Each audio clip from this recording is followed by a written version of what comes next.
हरिः ॐ आनन्दम्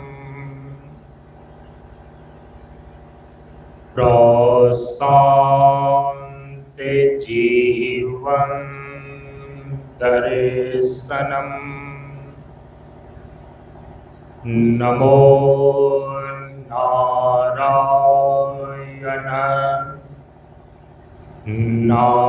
नारायणम्।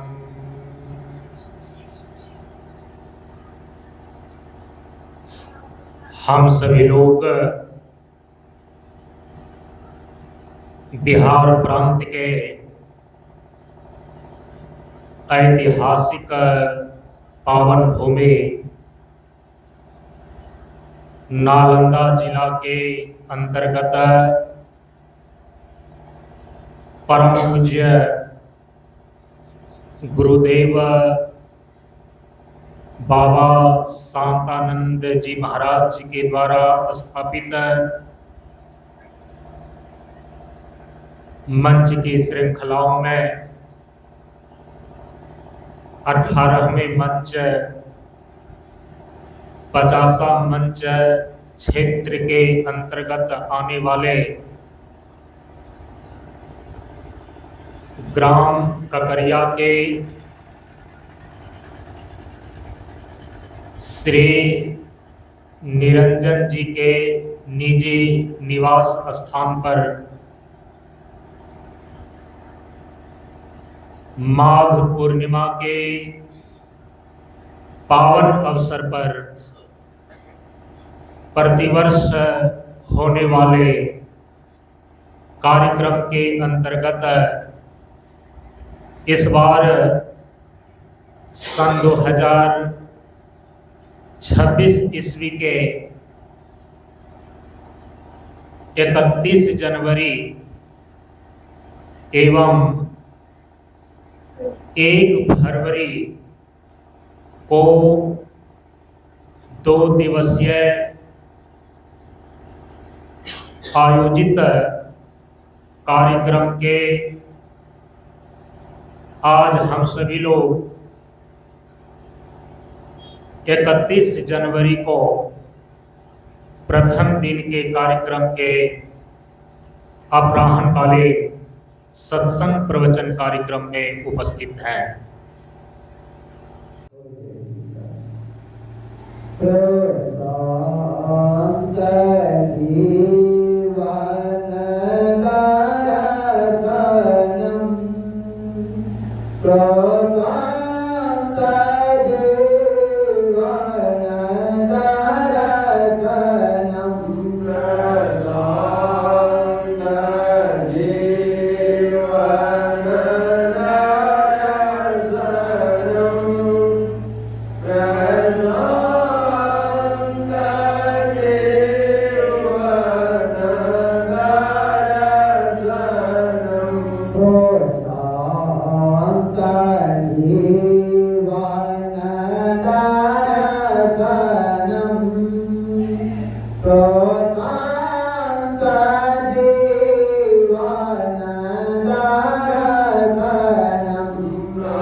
आनंदम।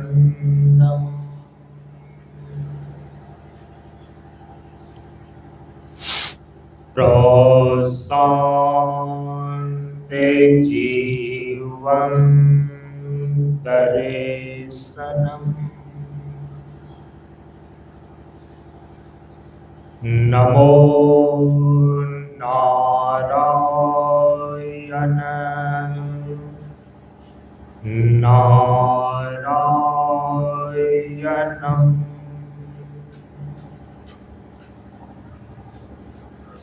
सनातन धर्म के वैदिक परंपरा के अंतर्गत गुरु और शिष्य के बीच एवं वक्ता और श्रोता के बीच ज्ञान का आदान प्रदान होने के लिए प्रयुक्त वैदिक शांति मंत्र का पहले उच्चारण कर लें। ओम सहनावतु। ओम सहनावतु। सहनौ भुनक्तु। सहनौ भुनक्तु। सह वीर्यं करवावहै। सह वीर्यं करवावहै। तेजस्विनावधीतमस्तु। तेजस्विनावधीतमस्तु। मा विद्विषावहै। मा विद्विषावहै। ओम शांति शांति शांति। ओम शांति शांति शांति। असतो मा सद्गमय। असतो मा सद्गमय। तमसो मा ज्योतिर्गमय। तमसो मा ज्योतिर्गमय। मृत्योर्मा अमृतमगमय। मृत्योर्मा अमृतमगमय। ओम शांति शांति शांति। ओम शांति शांति शांति। सभी लोग थोड़ी देर के लिए मौन एवं शांत रहें।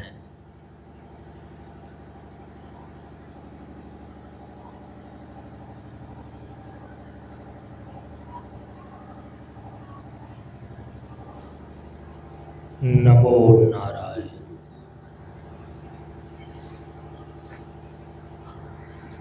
ब्रह्मानंदं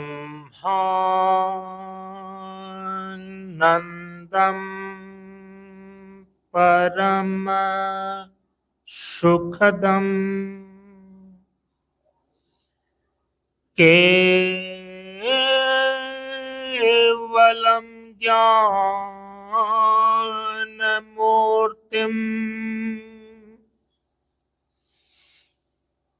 द्वन्द्वातीतं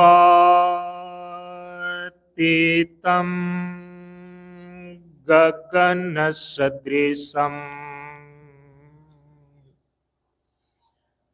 तत्त्वमस्यादिलक्ष्यम् एकं नित्यं विमलमचलम्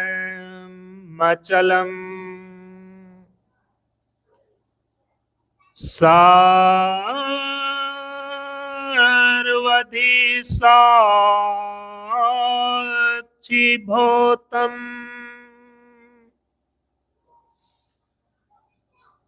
भावातीतं त्रिगुणरहितम्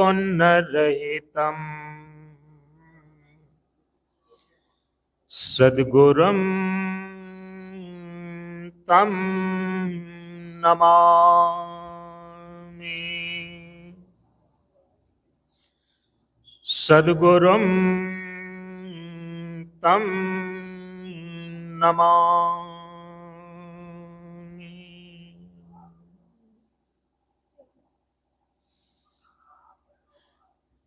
श्री गुरु चरण स्पर्श अनुभूति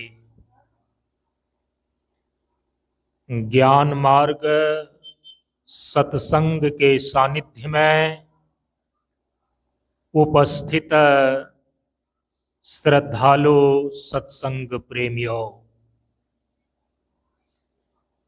ज्ञान बढ़े गुणवान के संगत ध्यान बढ़े तपस्वी संग किन्हाव बुद्धि विवेक विचार बढ़े संत सन्यासी सो सज्जन तिन्हाव। इसलिए ज्ञानी बेधय ज्ञान से व्याधा बेधय तीर सद्गुरु बेधय शब्द से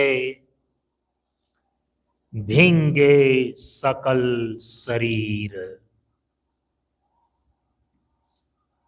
प्रेमियों, हम सभी लोग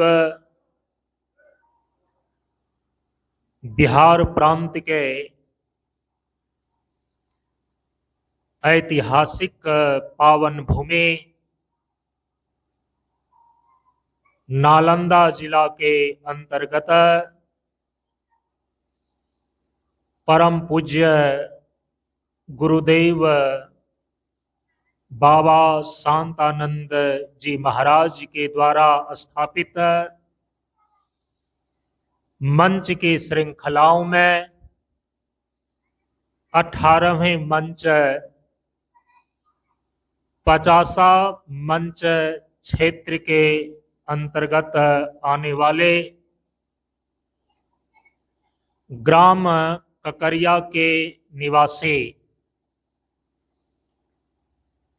श्री निरंजन जी के निजी आवास पर माघी पूर्णिमा के पावन अवसर पर प्रतिवर्ष होने वाले वार्षिकी गृह पूजा कार्यक्रम के अंतर्गत इस बार सन 2026 ईस्वी के 31 जनवरी एवं 1 फरवरी को आयोजित 2 दिवसीय सत्संग कार्यक्रम के आज प्रथम दिन के सत्संग में हम सभी लोग उपस्थित हैं। श्री निरंजन जी के निजी निवास स्थान पर यह माघी पूर्णिमा वार्षिकी गृह पूजा कार्यक्रम इस बार 8वें वर्ष के रूप में उपस्थित है, अर्थात इस बार 8वां वार्षिकी गृह पूजा कार्यक्रम के रूप में यह 2 दिवसीय सत्संग का कार्यक्रम हम सभी लोग कर रहे हैं। पिछले विगत कई वर्षों से इस 2 दिनों के कार्यक्रम में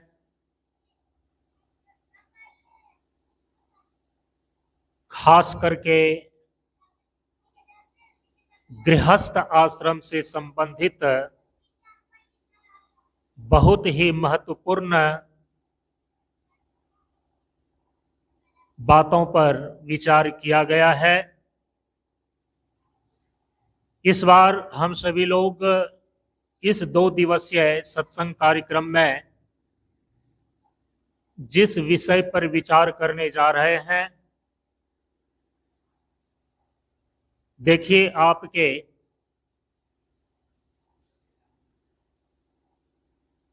बाईं ओर बोर्ड में लिखा हुआ है कि गृहस्थ जीवन एक तपस्थली है जिसमें क्षण प्रतिक्षण धैर्य, संयम और सहनशीलता की परीक्षा होती है। इस बार हम इसी के संदर्भ में विचार करने जा रहे हैं। शास्त्र में ऐसा निर्देश प्राप्त होता है गृहस्थ आश्रम के विषय में कि गृहस्थाश्रम धन्यो अपि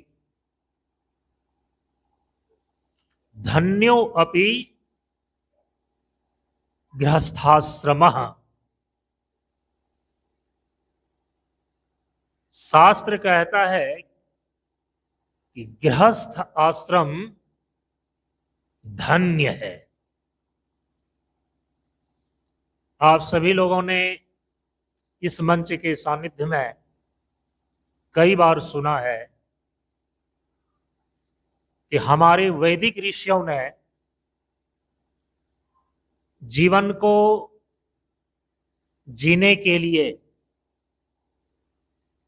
इसको 4 भागों में वर्गीकृत किया है।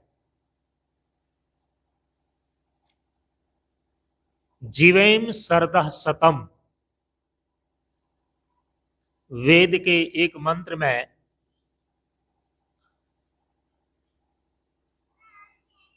परमात्मा से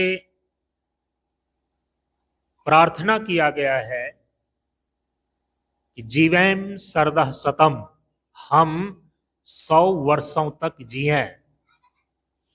इस जीवेम शरदः शतम् के आधार पर जीवन की पूरी आयु सामान्यतः 100 वर्ष की मान करके हमारे वैदिक ऋषियों ने इसको 4 भागों में वर्गीकृत किया।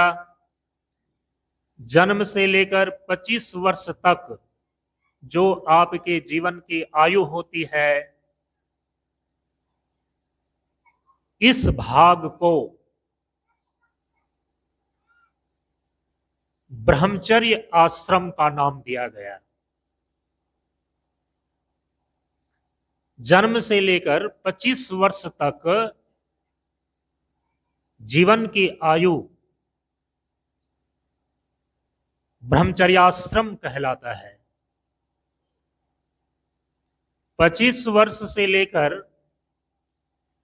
50 वर्ष तक आपके जीवन की आयु, इस भाग को गृहस्थाश्रम के रूप में निर्धारित किया गया है। 50 वर्ष से लेकर 75 वर्ष की आयु के समय को वानप्रस्थ आश्रम के रूप में निर्धारित किया गया है और 75 वर्ष से लेकर मृत्यु पर्यंत 100 वर्ष तक अंतिम भाग को संन्यास आश्रम के रूप में हमारे वैदिक ऋषियों ने निर्धारित किया है। यही 4 आश्रम हैं, जीवन के 4 पड़ाव हैं। जो इन 4 पड़ावों से गुजरता है, सही ढंग से जीवन जीता है, वह अपने जीवन के लक्ष्य को पूरा कर लेता है। जीवन का जो परम लक्ष्य है वो है मोक्ष। जीवन के 4 पुरुषार्थ हैं। जीवन के 4 पुरुषार्थ में पहला है काम पुरुषार्थ, दूसरा है अर्थ पुरुषार्थ, तीसरा है धर्म पुरुषार्थ और चौथा है मोक्ष पुरुषार्थ।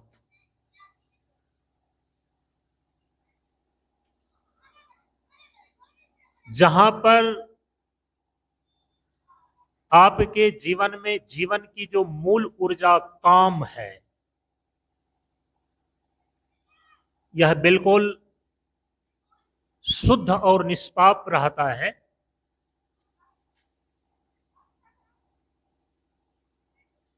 जब काम की ऊर्जा विकृत नहीं हुई रहती है,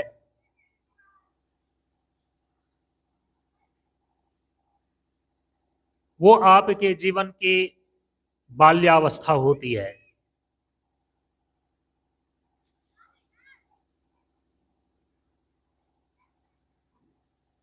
काम पुरुषार्थ, जहां काम का शुद्ध स्वरूप है, जिस काम को हम शुद्ध रख पाते हैं,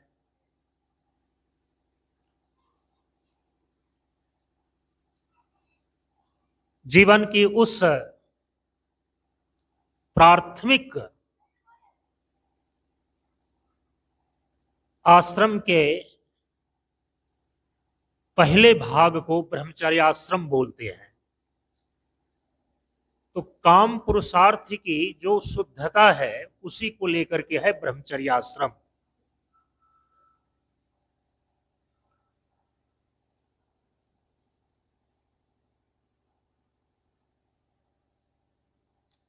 दूसरा जो पुरुषार्थ है अर्थ पुरुषार्थ, इस अर्थ पुरुषार्थ की प्रधानता होती है गृहस्थाश्रम में। जब कोई व्यक्ति गृहस्थाश्रम में प्रवेश करता है, अपनी पत्नी और बच्चे के साथ होता है, माता पिता की जिम्मेदारी होती है, कुटुंब और रिश्तेदार होते हैं, समाज परिवार का दायित्व होता है, उसका निर्वहन करने के लिए उसे अर्थ की आवश्यकता होती है, धन की आवश्यकता होती है। तो धनोपार्जन, अर्थ का संग्रह, धन का सही उपयोग और उपार्जन, ये जो पुरुषार्थ है मुख्य रूप से गृहस्थ आश्रम में किया जाता है।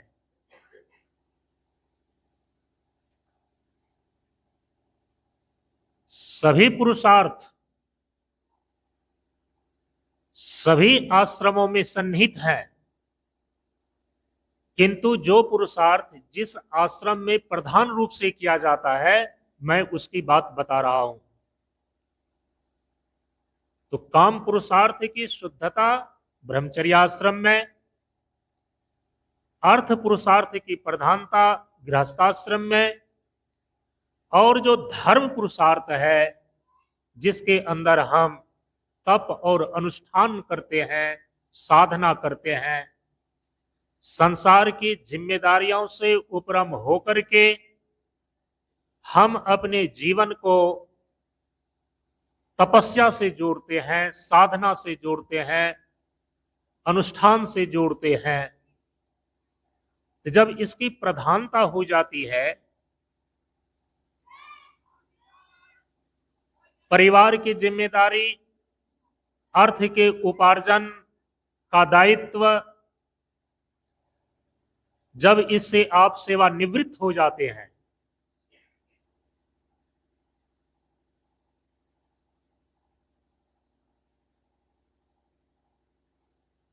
तो धार्मिक दायित्व को लेकर के जो आपके जीवन में तप और अनुष्ठान है, उसकी जब प्रधानता आपके जीवन में हो जाती है तो इसी को बोलते हैं वानप्रस्थ आश्रम। वानप्रस्थ आश्रम में परम पूज्य गुरुदेव ने कहा है कि उनके मुख्य दो ही कर्तव्य होते हैं।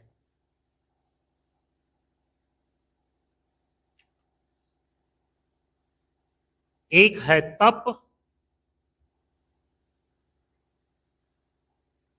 संसार के विषय वासनाओं से उपरम होकर के तपोमय जीवन जीना। और ये तपोमय जीवन वो तभी जी सकता है जब उसके अंदर त्याग करने की क्षमता हो, छोड़ने की क्षमता हो। गृहस्थाश्रम की जो जिम्मेदारियां हैं, जो कर्तव्य हैं, गृहस्थ आश्रम के समय तक ही वह आपके लिए निर्धारित है, निश्चित है। उसके बाद संसार और परिवार की सारी जिम्मेदारियों से अपने आप को उपरम करके, उसका त्याग करके आप अपने जीवन को जो जब तपोमय कर लेते हैं, साधना और तप के लिए ही आप अपने जीवन को जब आप जीते हैं, इस पीरियड को, आपके जीवन के इस कालखंड को वानप्रस्थ आश्रम बोलते हैं।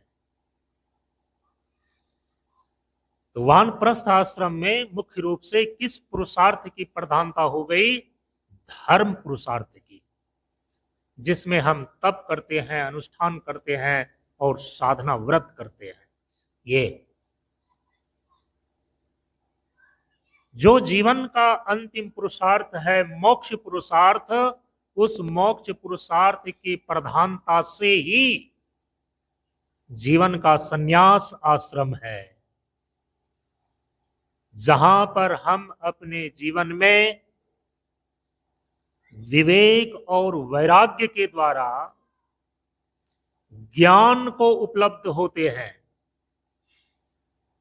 तो ज्ञान और वैराग्य, त्याग की प्रधानता वानप्रस्थ आश्रम में है।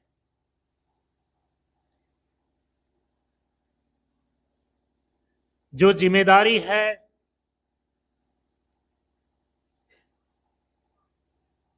जिस जड़ पदार्थों का आपने उपयोग किया है गृहस्थ जीवन में, उन विषयों का त्याग तप के लिए आवश्यक है, तो वो हो गया वानप्रस्थ।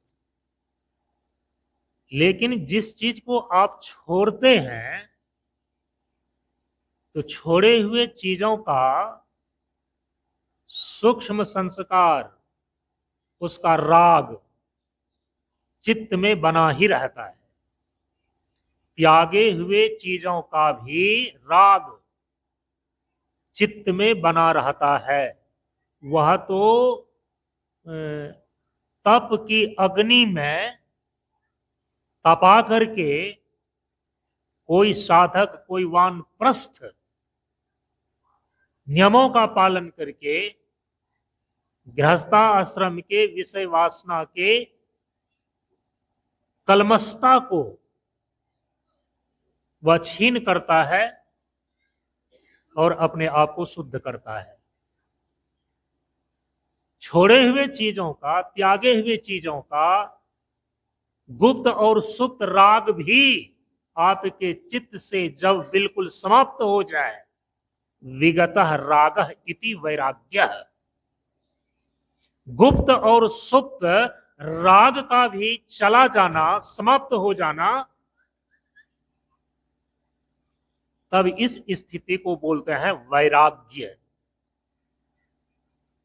त्याग में हम केवल चीजों को छोड़ते हैं, घर छोड़ा, परिवार छोड़ा, जड़ पदार्थों की आसक्ति को छोड़ा।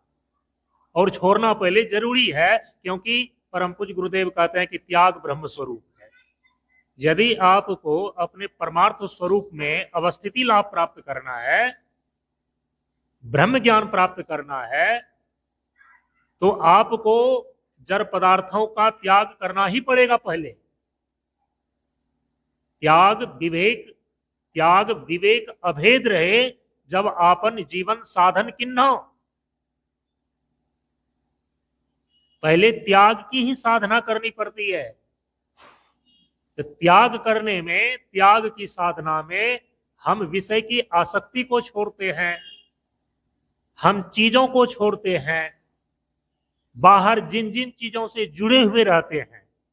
परम पूज्य गुरुदेव ने कहा ना, व्यर्थ के संपर्क से मोह बढ़ता है, अनावश्यक जड़ पदार्थों के चिंतन और प्रयोग से माया की वृद्धि होती है। इन दो चीजों से अपने आप को अलग करना, ये कहलाता है त्याग। अनावश्यक जड़ पदार्थों का चिंतन और प्रयोग को छोड़ दिया और व्यर्थ के संपर्क को छोड़ दिया। माने जो आपके चित्त में माया और मोह को पैदा करने वाला है, इन चीजों को उसने छोड़ दिया। तो इसको बोलते हैं त्याग साधना, त्याग की साधना। त्याग की साधना के बाद आता है वैराग्य। वैराग्य क्या है? वो चीजें आपके सामने बाद में उपस्थित भी हो जाए, यदि आपके अंदर उस चीजों के प्रति भीतर से विवेक की प्रखरता होने के कारण से उस विषय के, उस वस्तु के, उस संबंध के प्रति राग ही यदि खत्म हो गया है, आसक्ति ही बिल्कुल नष्ट हो गई है, फिर वो चीजें सामने रहने पर भी आपके चित्त को डवाडोल नहीं कर पाता। इसीलिए सन्यास के दो ही मुख्य लक्षण हैं, एक है वैराग्य और दूसरा है ज्ञान। ज्ञान और वैराग्य, इससे जो परिपूर्ण है उसको बोलते हैं सन्यास। और मोक्ष के लिए यही दो चीजें मुख्य रूप से आवश्यक है, एक है वैराग्य और दूसरा है ज्ञान। भगवान श्री राम ने लक्ष्मण जी को यही सिद्धांत समझाया कि धर्म ते विरति, योग ते ज्ञाना, ज्ञान मोक्ष प्रद वेद बखाना। यह वैदिक सिद्धांत है, औपनिषदिक सिद्धांत है, यह ज्ञान मार्ग का सिद्धांत है। भगवान श्री राम कह रहे हैं, क्या सिद्धांत है? जीवन में मोक्ष की प्राप्ति कैसे होगी, जीवन का जो परम पुरुषार्थ मोक्ष है, ये कैसे मिलेगा? तो भगवान कह रहे हैं कि सबसे पहले धर्म ते विरति, पहले तुम धर्म का अनुष्ठान करो। जब धर्म का अनुष्ठान करोगे तो उससे धीरे धीरे तुम्हारा चित्त शुद्ध होगा। जो ईमानदारी पूर्वक अपने स्व कर्तव्य का पालन करता है, कामना वासना के वशीभूत होकर नहीं, बल्कि शास्त्र ने आपके लिए जो कर्तव्य निश्चित किया है, शास्त्र और ईश्वर का आदेश मानकर जब आप अपने उस कर्तव्य का पालन करते हैं, धीरे धीरे आपके अंदर चित्त में शुद्धता आने लगती है।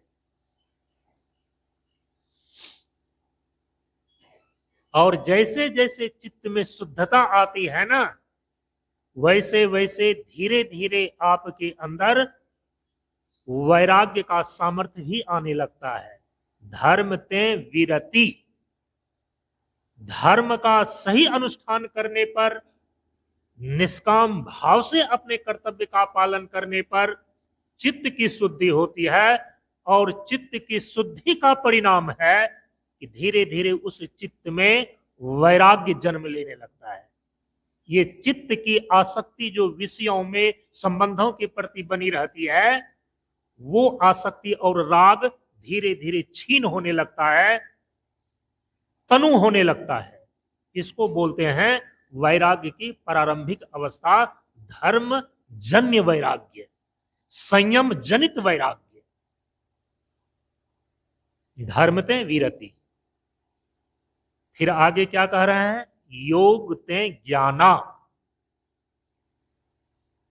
यदि आपको प्रारंभिक वैराग्य की स्थिति जो लगभग विषय का त्याग के रूप में ही होता है, तो आपका धीरे धीरे प्रवेश होगा योग में। योग किसको बोलते हैं? योग बोलते हैं अपने भीतर जाने की क्रिया को। अभी आप अपने सारे इंद्रियों से बाहर बाहर जो है भटक रहे हैं, सारी इंद्रियां बाहर के विषयों को ग्रहण कर रही है, अंदर तो जाती ही नहीं है। तो अंदर इंद्रियों के रुख मुख को मोड़ना पड़ता है। तो जब इंद्रियों के रुख मुख को अंदर मोड़ करके अपनी चेतना को अंतर्मुखी करते हैं ना, भीतर की ओर उसको समेटते हैं, तो इसी का नाम है योग। योग के द्वारा आप अपने भीतर चलेंगे। इसीलिए परम पूज्य गुरुदेव ने कहा कि जीवन जीने का ढंग अपनाओ। कैसा? तो जीवन धाराएं चले साधन संयम योग से। जब आप अपने भीतर चलेंगे तब भीतर की चीज को आप समझेंगे। भीतर में कौन कौन सा खजाना पड़ा हुआ है ये आपको मालूम चलेगा। और जब तक आपको अपने भीतर का खजाना का पता मालूम नहीं है, तो इसी प्रकार से दीनहीन होकर के आप अपने जीवन को जीते रह जाएंगे। अंदर खजाना है, अंदर। अंदर जाने के लिए बाहर से अपनी चेतना को आपको समेटना होगा। बाहर से अपनी चेतना को समेटने के लिए जो क्रिया है उसी को बोलते हैं योग। ये सीखना होगा आपको। कैसे हम पांचों ज्ञान इंद्रियों को संसार के पांचों विषयों से समेटते हैं, कैसे फिर इस शरीर को व्यवस्थित करते हैं, फिर कैसे अपने अंदर के प्राण को संयमित करते हैं, फिर कैसे अपने भीतर जो सूक्ष्म शरीर का हिस्सा मन है, उस मन को हम एकाग्र करते हैं। योग में ये सारी विधि बतलाई जाती है। तो भगवान कह रहे हैं योग ते ज्ञाना। तो क्या योग से सीधे ज्ञान हो जाता है?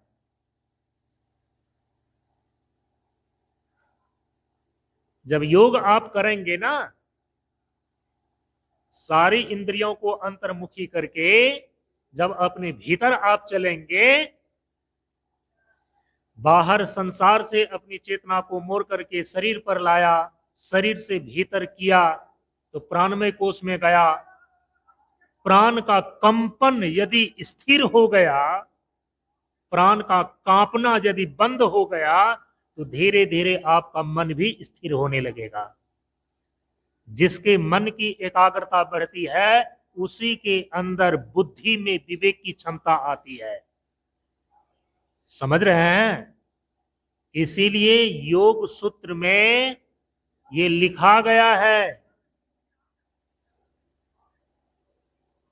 यम नियम आसन प्राणायाम प्रत्याहार धारणा ध्यान समाधि, ये जो योग के 8 अंग हैं, इस योग के 8 अंगों का निरंतर अभ्यास करने पर उस साधक के अंदर विवेक की ख्याति प्राप्त हो जाती है। जब विवेक की ख्याति आपको प्राप्त होगी ना, उस विवेक की ख्याति में उस विवेक आने पर जो अपने भीतर वैराग्य की स्थिति आती है, वह पक्का वैराग्य होता है। समझ रहे हैं इस चीज को? तो एक संयम जनित वैराग्य है, एक धर्म जनित वैराग्य है। वह वैराग्य का प्राथमिक रूप है। इसीलिए वैराग्य को दो रूप में बतलाया गया है। एक है अपर वैराग्य और दूसरा है पर वैराग्य। मोक्ष को प्राप्त करने के लिए आपको पर वैराग्य चाहिए, वह विवेक की क्षमता जिसके द्वारा हम संसार के सभी पदार्थों को अनित्य और मिथ्या समझ पाते हैं। इस चेतना की तादात्म्यापत्ति जो चर पदार्थों से हो गई है, इस जड़ चेतन की ग्रंथि को, इस जड़ चेतन की ग्रंथि को खोलने में जो विवेक समर्थ्य है, ऐसा विवेक, इसको बोलते हैं विवेक जन्य वैराग्य। तो जो विवेक जन्य वैराग्य है, यही वैराग्य मोक्ष को प्रदान करने वाली योग्यता है। तो भगवान कह रहे हैं ज्ञान मोक्षप्रद, योग धर्म ते विरति योग ते ज्ञाना। योग के अनुष्ठान से विवेक की ख्याति प्राप्त होती है, और जो विवेक जन्य वैराग्य होता है, वह वैराग्य, विवेक जन्य वैराग्य, जो प्रकृति के तीनों गुणों से ही इस चेतना की ग्रंथि को, चेतना के तादात्म्यापत्ति को तोड़ करके चेतना के शुद्ध स्वरूप की पृथक अनुभूति करने में आपको समर्थ बना देती है। ऐसा विवेक जन्य वैराग्य ही गुप्त और सुप्त राग को नष्ट करने वाला होता है।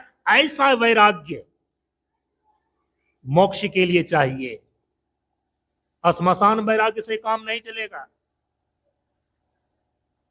कभी कभी आदमी का मन जब टूट जाता है ना, संबंधों के बीच वो जीवन जीता है, कई बार संबंधों के प्रति जब उनका मन टूट जाता है, किसी ने धोखा दे दिया, बेवफाई कर लिया, तो वो परिस्थिति जन्य वैराग्य है। स्त्री वियोग घर संपत्ति नासी, मुंड मुड़ मुड़ाई हो ही सन्यासी।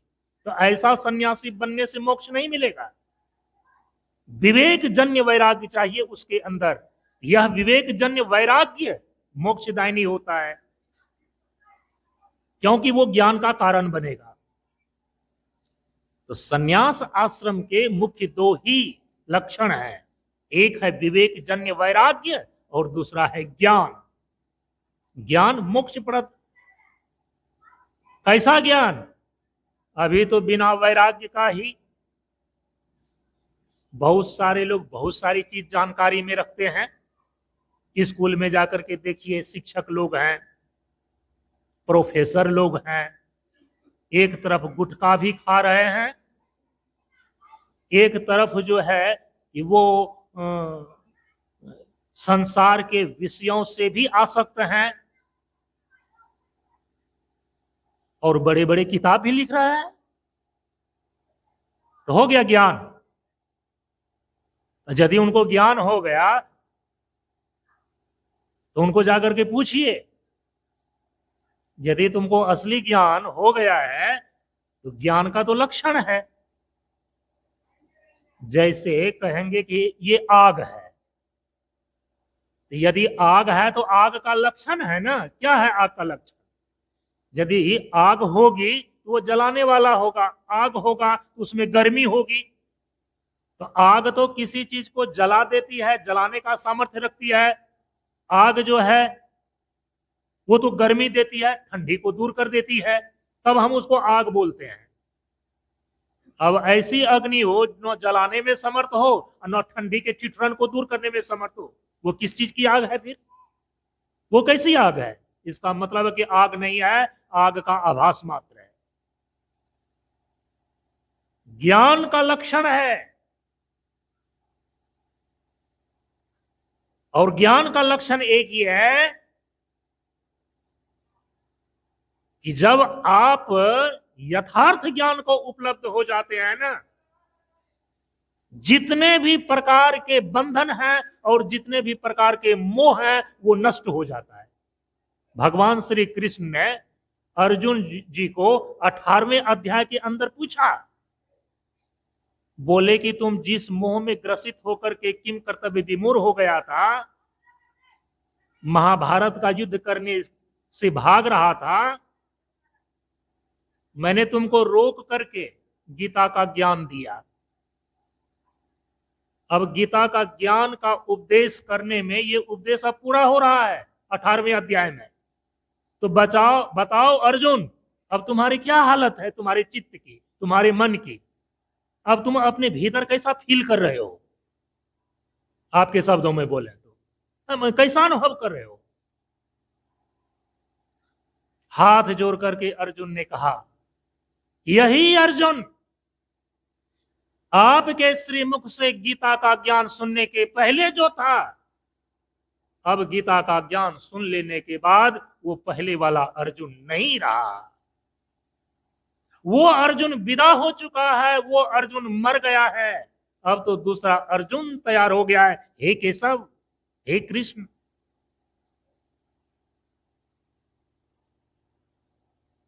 बोले कि ठीक है, लेकिन तुम अपने भीतर क्या महसूस कर रहे हो? कहा कि मैं जो पहले मोह का अनुभव कर रहा था, मैं पहले जो बंधन का अनुभव कर रहा था, गीता का ज्ञान सुन लेने के बाद उस ज्ञान के प्रकाश में नष्ट मोह, मेरा मोह नष्ट हो गया है। ये अर्जुन कह रहा है। परम पूज्य गुरुदेव ने इसी सिद्धांत को आशीर्वचन के अंदर रख दिया है, जिसका उच्चारण हम लोग रोज करते हैं। निष्पक्षी को भक्ति है, निर्मोही को ज्ञान। अरे ज्ञान का लक्षण है कि यदि ज्ञान हो जाता है ना, वो सारे प्रकार के मोह से मुक्त हो जाता है। किसी प्रकार का कोई बंधन नहीं रहता। नष्टो मोह विगतः शोकः, अर्जुन कह रहे हैं नष्टो मोह, मेरा जो शोक था ना, विगतः, वो चला गया, मैं शोक मुक्त हो गया हूं। नष्टो मोह, मेरा मोह नष्ट हो गया है, क्योंकि मैं गीता के ज्ञान को सुन करके मैं ज्ञान को उपलब्ध हो गया। स्मृति लब्धवाम परम शांतिम अधिचिरेन गच्छन्ति।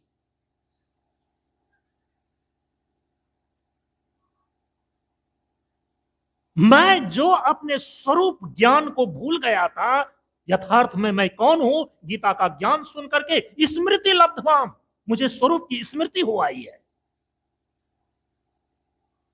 मुझे आत्मज्ञान हो गया है। इसलिए विगतः मोह, विगतः शोकः, मेरा शोक चला गया, नष्टो मोह। ज्ञान का यह लक्षण है। यदि ज्ञान होगा तो आपके सारे प्रकार के मोह से आप मुक्त हो जाएंगे और किसी प्रकार का कोई शोक नहीं रहेगा। यह है ज्ञान का लक्षण। तो जो लोग बोलते हैं ना कि हम इतना मोटा मोटा किताब लिख करके प्रोफेसर बन गए हैं, इतना मोटा मोटा किताब पढ़ाने में हम मास्टर बन गए हैं, उनको केवल वो किताब को पढ़ाने का अभ्यास मात्र है। उसके अंदर जो चीजें हैं ना, उन्होंने केवल उन चीजों को इंफॉर्मेशन के रूप में अपने दिमाग में फिट कर लिया है।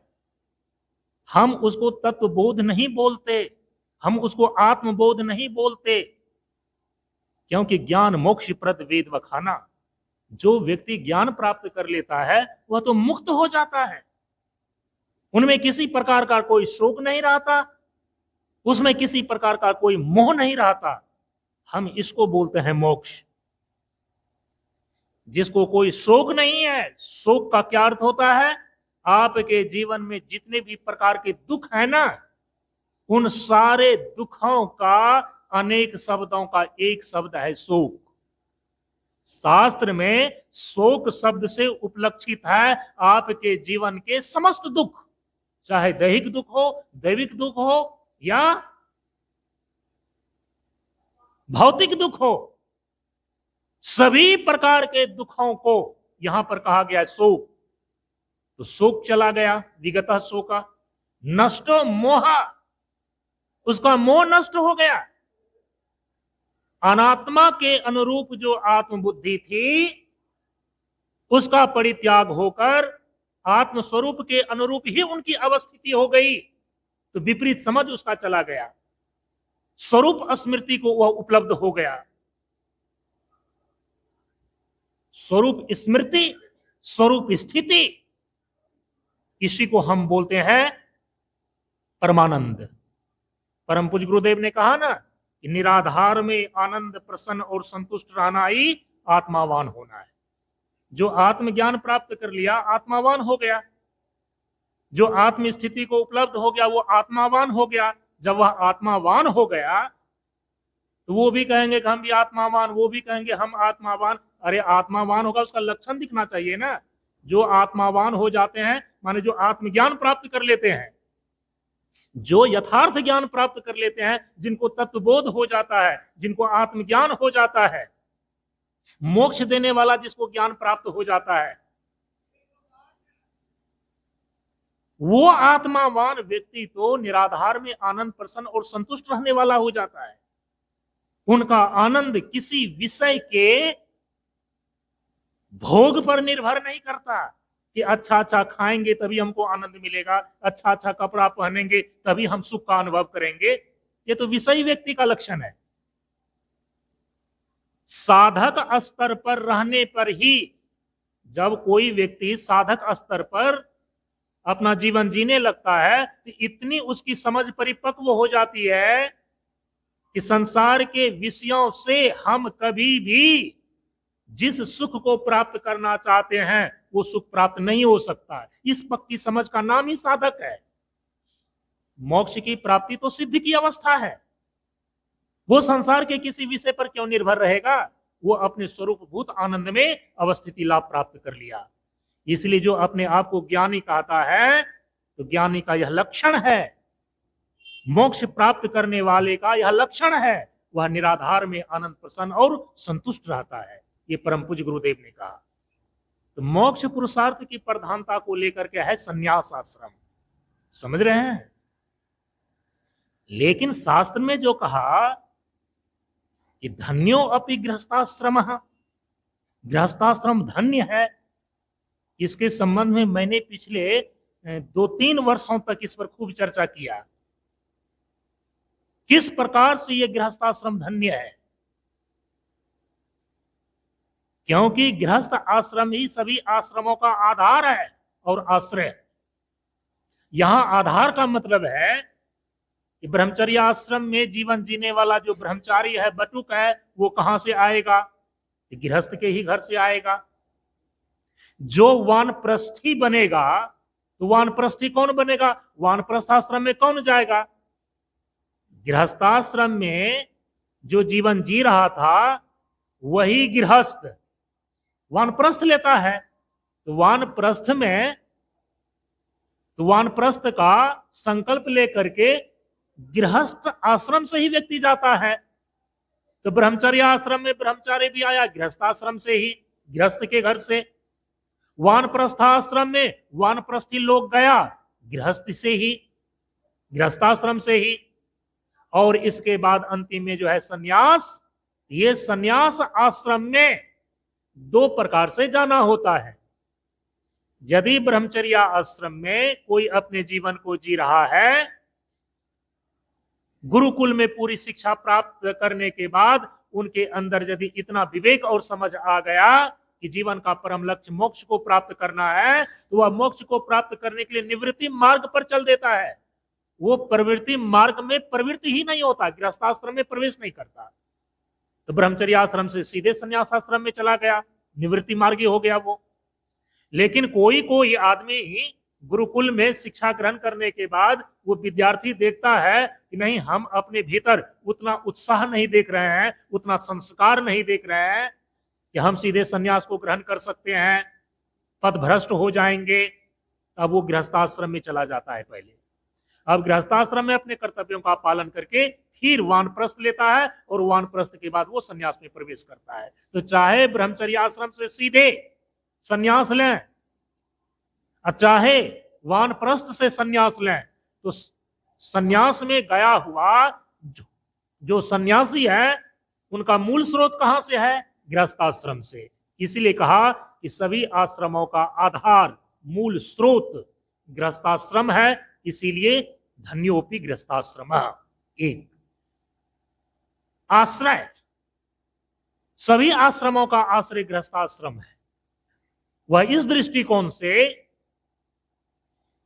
ये शरीर की अवस्था को लेकर के भीतर जो अपने अंदर चेतना का विकास है और चेतना का एक अवस्थिति है, उसको हम आश्रम बोलते हैं। तो शरीर तो होना जरूरी है ना। अब इस शरीर को, इनके भौतिक अस्तित्व को बनाए रखने के लिए, बचाए रखने के लिए आपको भोजन की आवश्यकता पड़ेगी, आपको कपड़े की आवश्यकता पड़ेगी, आपको मकान की आवश्यकता पड़ेगी। रोटी, कपड़ा और मकान ब्रह्मचारी भी भिक्षा के द्वारा प्राप्त करता है, गृहस्थ के घर में जाकर के। जो वानप्रस्थी होते हैं, उस वानप्रस्थी के जो तपोमय जीवन होते हैं, महाभारत इत्यादि ग्रंथों को पढ़ेंगे तो धृतराष्ट्र इत्यादि भी जब वानप्रस्थ लेकर के जंगल में तपस्या करने के लिए चले गए तो उस समय हस्तिनापुर के राजा युधिष्ठिर महाराज हो गए थे। युधिष्ठिर महाराज ने ही उनकी सारी व्यवस्थाएं की, जंगलों में जाकर के कुटिया बना दिए, उनको खाने पीने की वहां पर व्यवस्थाएं उन्होंने करी, धृतराष्ट्र की। तो वानप्रस्थ में जो तपोमय जीवन जीना है, उसकी जो व्यवस्थाएं होती है, वो भी गृहस्थाश्रम के द्वारा ही वो व्यवस्थाएं उनको प्राप्त होती है। और जो सन्यासी है, तो वो सन्यासी जो भिक्षा परिव्रज्या के दरमियान में प्राप्त करता है, वो गृहस्थाश्रम से ही प्राप्त करता है। परम पूज्य गुरुदेव भी अपना भोजन मंच के माध्यम से जो पाते थे, तो उनका भोजन भी, जो गुरुदेव का भोजन जो प्राप्त होता था, कहां से प्राप्त होता था? गृहस्थ के आश्रम से ही ना। कोई गृहस्थ लोग ही तो खिलाते थे। तो सन्यासी चाहे अपनी परिव्रज्या में, परिव्राजक अवस्था में घर घर जाकर के भिक्षाटन करे, तो गृहस्थ के ही यहां करते हैं। यदि किसी मठ मंदिर में वो रहते हैं, तो मठ मंदिर में भी जो वहां की व्यवस्थाएं हैं, अब यदि सच्चा सन्यासी है वो तो कोई व्यापार नहीं करेगा, यदि कोई सच्चा सन्यासी है वो तो खेती बाड़ी नहीं करेगा, यदि कोई सच्चा सन्यासी है तो वो तो कोई अपना धन का, अपना व्यक्तिगत कोई सोर्स खड़ा नहीं करता। गृहस्था आश्रम के द्वारा दिए गए दान और दक्षिणा से ही उनके मठ और मंदिर चलते हैं। तो सन्यासियों के भौतिक व्यवस्थाओं का भी आश्रय कौन बना? गृहस्थाश्रम। तो दोनों दृष्टिकोण से शेष तीनों आश्रमों में जो व्यक्ति जाएगा, चाहे ब्रह्मचारी, चाहे वानप्रस्थी या सन्यासी जो बनेगा, उसका मूल स्रोत गृहस्थाश्रम होने के कारण से गृहस्थाश्रम धन्योपि। और तीनों आश्रम वाले इस भौतिक जीवन के अस्तित्व को बनाए रखने के लिए रोटी, कपड़ा, मकान को प्राप्त करते हैं गृहस्थ से ही, गृहस्थ आश्रम से ही। इसीलिए गृहस्थ आश्रम धन्योपि कहा गया। इसीलिए मैंने वो कोटेशन वहां लिख करके दिया है उस बोर्ड पर कि गृहस्थ जीवन एक तपस्थली है जिसमें क्षण प्रति क्षण धैर्य, संयम और सहनशीलता की परीक्षा होती है। इस विषय पर कल अपना विचार विस्तार से हम रखेंगे। आज अपनी वाणी को यहीं पर विराम देते हैं, परम पूज्य गुरुदेव के श्री चरणों में नमन करते हुए। ओम पूर्णमदः पूर्णमिदं पूर्णात् पूर्णमुदच्यते पूर्णस्य पूर्णमादाय पूर्णमेवावशिष्यते। ओम शांति शांति शांति। हरि ओम श्री गुरुभ्यो नमः। हरि ओम।